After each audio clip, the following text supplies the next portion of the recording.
ಕೊಲೆಗಳು ಹಿಂಸಾರು ಏನ್ ನಡೀತಾನೆ ಇಲ್ಲಿ? ಎಲ್ಲವೂ ನಾನು ಅಂದುಕೊಂಡಂತೆಯೇ ನಡೀತಾ ಇದ್ದೆ. ಈ ಪ್ಲಾನ್ ಎಲ್ಲ ನಿಂದೇನಾ?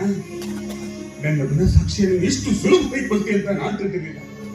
ದಯವಿಟ್ಟು ನನ್ನ ಕ್ಷಮಿಸ್ಬಿಡಿ ರಾಜೇಶ್, ದಯವಿಟ್ಟು ನನ್ನ ಕ್ಷಮಿಸ್ಬಿಡಿ. ನಿನ್ನ ಮನಸ್ಸನ್ನ ಘಾಸಿಗೊಳಿಸಿಕೊಂಡು ಇಂಥ ಹೇಸಿ ಕೆಲಸ ಮಾಡೋದಕ್ಕೆ ನಿನ್ನ ಮನಸ್ಸಾದ್ರೆ ಒಂದು ಕರ್ತವ್ಯದ ಭಾರ ಹಿರಿದಾದಾಗ ಮನಸ್ಸಿನ ಭಾರವನ್ನು ತುಳಿಯಲೇಬೇಕು. ನಿಮ್ಮ ಮನೆಗೆ ವಂಶಜ್ಯೋತಿಯನ್ನು ಕೊಡಬೇಕಾದದ್ದು ಆ ಮನೆಯ ಸೊಸೆಯಾದ ನನ್ನ ಕರ್ತವ್ಯ. ಈ ನನ್ನ ತ್ಯಾಗ ನಿಮ್ಮ ಒಳಿತಿಗಾಗಿ, ನಿಮ್ಮ ತಂದೆಯವರ ಸಂತೋಷಕ್ಕಾಗಿ, ನನ್ನ ರಾಜೇಶನಿಂದ ಹುಟ್ಟುವ ಮಗುವಿಗೆ ನಾನು ತಾಯಿಯಾಗುವುದಕ್ಕಾಗಿ. ರಾಜೇಶ್, ನಾನು ತಾಯಿ. ನಿನ್ನ ಮನಸ್ಸನ್ನು ಅರ್ಥ ಮಾಡಿಕೊಳ್ಳೋ ಶಕ್ತಿ ನಾನು.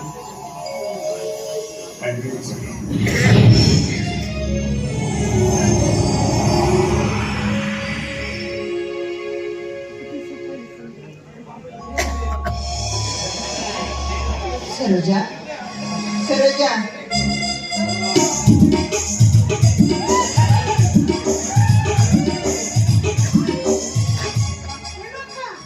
ನೀವು ಇಲ್ಲೇ ಇದ್ರಿ?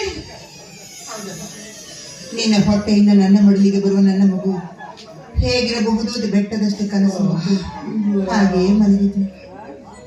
ನೀವು ಮಾತು ತಿಳಿಯುವ ಬಿಡುವ ನಮ್ಗೆ. ನಿಮ್ ದುಡ್ಡು ಕರೆಕ್ಟ್ ಮಾಡಿದಿಲ್ಲ? ಎಲ್ಲ ಕರೆಕ್ಟ್ ಆಗಿ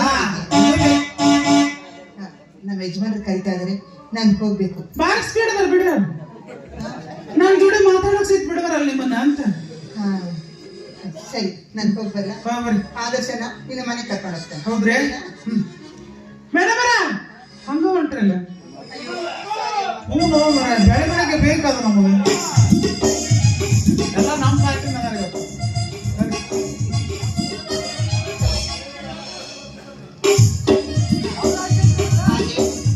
ಖರ್ಚಿಗೆ ಹಣ ಇತ್ತು. ಇಷ್ಟ ರೀ? ಇದು ಖರ್ಚಿಗೆ ಅಷ್ಟೇ ಅಮ್ಮ, ಮುಂದೆ ನೀವು ಇನ್ನೂ ಕೊಡ್ತೀನಿ. ಹೌದ್ರಿ? ಮೇಡಮರ ಭಾರಿ ಅದ ನಿಮ್ಮ ಯಜಮಾನ್ರಿ. ಕರೆಕ್ಟ್ ಹೋಗ್ರಿ. ಈಗ ಮನುಷ್ಯರ ಒಳಗೆ ಜಮಾ ಆದ್ ನೋಡ್ರಿ ನಾ.